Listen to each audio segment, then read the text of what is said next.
আসসালামু আলাইকুম সুপ্রিয় শিক্ষার্থী বন্ধুরা, আশা করি প্রত্যেকে ভালো আছো। তো তোমরা ইতিমধ্যে জেনে গেছো যে তোমাদের 24-25 সালের গুচ্ছভুক্ত যে 19টি বিশ্ববিদ্যালয় ছিল, সেই 19টি বিশ্ববিদ্যালয়ের তোমাদের প্রাথমিক ভর্তির যে প্রথম মেরিট কিন্তু প্রকাশ করে দিয়েছে। তো তোমরা কিন্তু অনেকেই যাদের চান্স পাওয়ার কথা ছিল প্রথম মেরিটে, তারা কিন্তু চান্স পাও নাই, এবং অনেকের যাদের প্রথম মেরিটে চান্স পাওয়ার কথা ছিল না, তারা কিন্তু চান্স পেয়েছে। আসলে এই বিষয়টি কিভাবে হলো এবং কেন হলো সেই বিষয় নিয়ে আমরা কথা বলবো। তো ভিডিওটি শুরু করার আগে এখনো যারা হাই চ্যানেলটি এডুকেশন উইথ সাগর এই চ্যানেলটি সাবস্ক্রাইব করে দ্রুত সাবস্ক্রাইব করে ফেলো। এবং তোমরা যদি আমাদের সাথে ফেসবুকে কানেক্ট থাকতে চাও, তাহলে কিন্তু আমাদের এডুকেশন উইথ সাগর এই নামে ফেসবুকে একটা পেজ আছে, সেই পেজটি কিন্তু তোমরা ফলো দিয়ে রাখতে পারো। তো ভিডিওটি শুরু করবো। মেরিটে সাবজেক্ট পাওয়ার ক্ষেত্রে অনেকটা তোমাদের গুরুত্বপূর্ণ যে বিষয়টি ভূমিকা পালন করছে, সেই বিষয়টি তোমাদের ইউনিভার্সিটি চয়েস। তোমাদের প্রথমে বলেছিলাম যে তোমাদের ইউনিভার্সিটি চয়েসের কারণে কিন্তু তোমরা অনেকে প্রথম মেরিটে সাবজেক্ট পাবে, অনেকে কিন্তু প্রথম মেরিটে সাবজেক্ট পাবে না। আবার অনেকে কিন্তু তোমার বি ক্যাটাগরির বিশ্ববিদ্যালয়ে চান্স পাওয়ার কথা, অনেকে কিন্তু বি ক্যাটাগরির বিশ্ববিদ্যালয়ে চান্স পাবে না, অনেকে কিন্তু লাস্ট পর্যন্ত কোনো একটা বিশ্ববিদ্যালয়ে ভর্তি হতে পারবে না। এই সবগুলো কিন্তু ঘটবে তোমার হচ্ছে ইউনিভার্সিটি চয়েসের ক্ষেত্রে। তো তোমাদের আগেই বলেছিলাম যে ইউনিভার্সিটি চয়েসটা কিন্তু তোমাদের সাবজেক্ট পাওয়ার ক্ষেত্রে গুরুত্বপূর্ণ ভূমিকা পালন করবে। তো প্রথমে আমরা দেখি ইউনিভার্সিটি চয়েসটা তোমাদের সাবজেক্ট চয়েসের ক্ষেত্রে কিভাবে গুরুত্বপূর্ণ ভূমিকা পালন করলো সেই বিষয়টা আমরা দেখি। তো তোমরা জানো যে 19টি বিশ্ববিদ্যালয় রয়েছে, এবার কিন্তু বুঝছে তোমার 19টি বিশ্ববিদ্যালয় রয়েছে। তো 19টি বিশ্ববিদ্যালয়ের মধ্যে আমরা তোমাদের ভিডিওতে দেখেছিলাম যে এ ক্যাটাগরি বিশ্ববিদ্যালয় কিন্তু রয়েছে তোমার 10টি, বি ক্যাটাগরির বিশ্ববিদ্যালয় রয়েছে কিন্তু তোমার হচ্ছে 4টি রয়েছে, এবং সি ক্যাটাগরির বিশ্ববিদ্যালয় কিন্তু 5টি রয়েছে। এই মোট হচ্ছে 19টি বিশ্ববিদ্যালয়। তো তোমরা যারা আবেদনের ক্ষেত্রে সে বিষয়টি কিভাবে গুরুত্বপূর্ণ ভূমিকা পালন করছে দেখো। তোমরা যারা বি ইউনিটে, তোমরা জানো বি ইউনিটে সিট ছিল কিন্তু 2731টি সিট রয়েছে। তো বি ইউনিটে 2731টি সিট রয়েছে। তো বি ইউনিটের ক্ষেত্রে প্রথম মনে করো যে 1 থেকে তোমার হচ্ছে 2000-এর মতো শিক্ষার্থী কিন্তু তোমার হচ্ছে খালি হচ্ছে এ ইউনিটে আবেদন করেছে।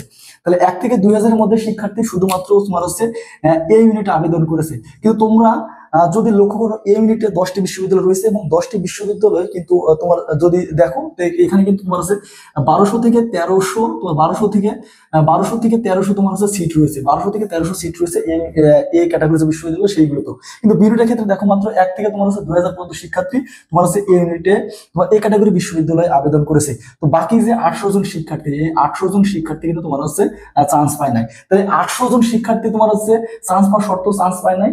তাহলে এইখানে এই 800 জনের কারা চান্স শিক্ষার্থী কিন্তু অটোমেটিক তোমার বাদ হয়ে যাবে। এই 800 জন শিক্ষার্থী এখানে কারা চান্স পাবে, এখানে তারাই চান্স পাবে যারা তোমার হচ্ছে এ এবং বি ক্যাটাগরি বিশ্ববিদ্যালয়, এ এবং বি ক্যাটাগরি যে বিশ্ববিদ্যালয়গুলো রয়েছে, এবং বি ক্যাটাগরি বিশ্ববিদ্যালয়গুলোতে যারা তোমার হচ্ছে দুটা মিলিয়ে সাবজেক্ট চয়েস দিয়েছিল, তারা কিন্তু তোমার হচ্ছে 1 থেকে 2000 মেরিট মধ্যে যারা রয়েছে, তারা কিন্তু তোমার হচ্ছে সবাই সাবজেক্ট পেয়েছে। তো 1 থেকে 2000-এর মধ্যে যারা শুধুমাত্র এ ক্যাটাগরি বিশ্ববিদ্যালয়ে সাবজেক্ট চয়েস দিয়েছে, কিছু কিছু শিক্ষার্থী কিন্তু 200 থেকে 300 জন শিক্ষার্থী তোমার হচ্ছে সাবজেক্ট পাও নাই। ঠিক আছে।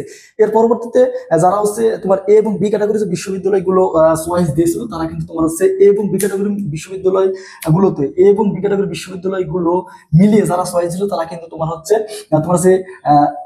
বি ইউনিট থেকে তোমার সাবজেক্ট পেয়ে গেছে, এবং তোমরা কিন্তু অনেকেই এখনো তোমার ওয়েটিং এ রয়েছে।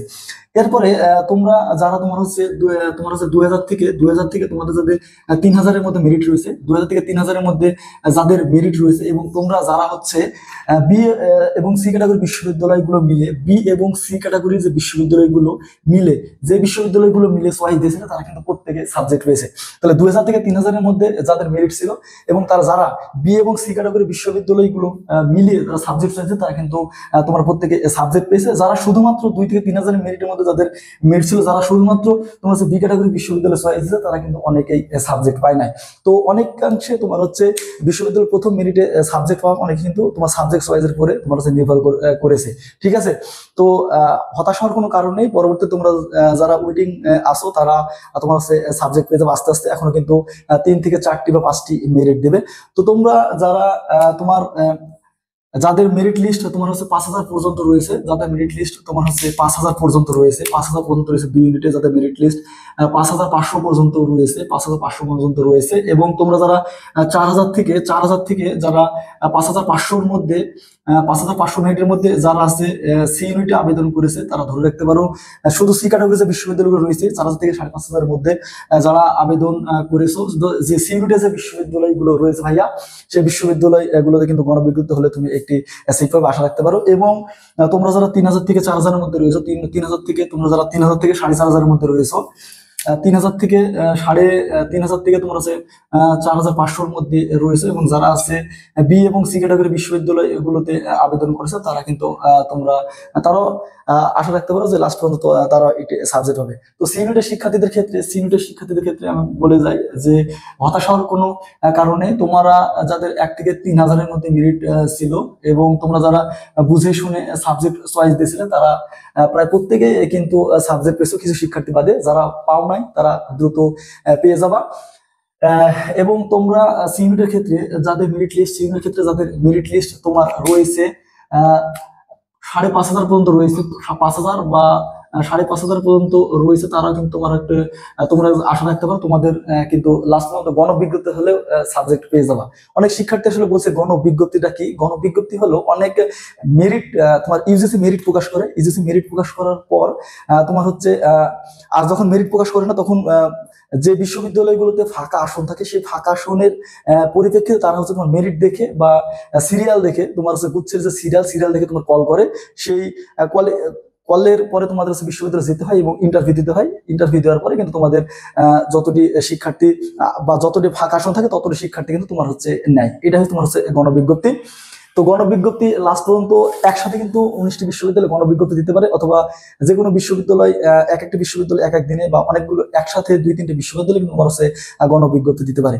তো বিজ্ঞান বিভাগের শিক্ষার্থীদের ক্ষেত্রে তোমরা এবার আশা রাখতে পারো গত বছর কিন্তু তোমার 29টি পর্যন্ত ভাইয়া হচ্ছে চান্স পেয়েছিল বুঝছে। তো গত বছর কিন্তু তোমার হচ্ছে আসন ছিল 22,500 প্লাস, 22,500 প্লাস আসন ছিল। তো এবার কিন্তু তোমরা জানো যে 14,000, মাত্র 14,000 আসন রয়েছে। তো তোমাদের কিন্তু এবার 29,000 পর্যন্ত মেরিট যাওয়া খুবই কষ্টকর। তো 29,000-এর এবার আশা করা যাচ্ছে যে 19 থেকে 20,000 ক্ষেত্রে 19 অথবা 20 মধ্যে যত মেরিট রয়েছে তারা কিন্তু লাস্ট পর্যন্ত তোমরা হচ্ছে একটি সাবজেক্ট পেয়ে যাবে গণবিজ্ঞপ্তিতে হলেও।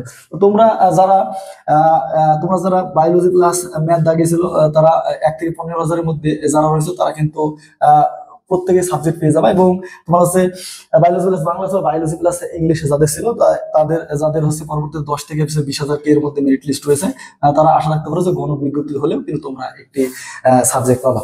তো এই হলো তোমাদের আছে কনফিউজিং যে প্রশ্নগুলো ছিল। আসলে আমি সাবজেক্ট পাওয়ার পরেও আসলে আমি আমার মেরিট আছে কম থাকার পরেও কেন আমি সাবজেক্ট পেলাম না, এই মূল বিষয়টা হচ্ছে ভাইয়া তোমার এখানে কাজ করেছে তোমার ইউনিভার্সিটি চয়েস।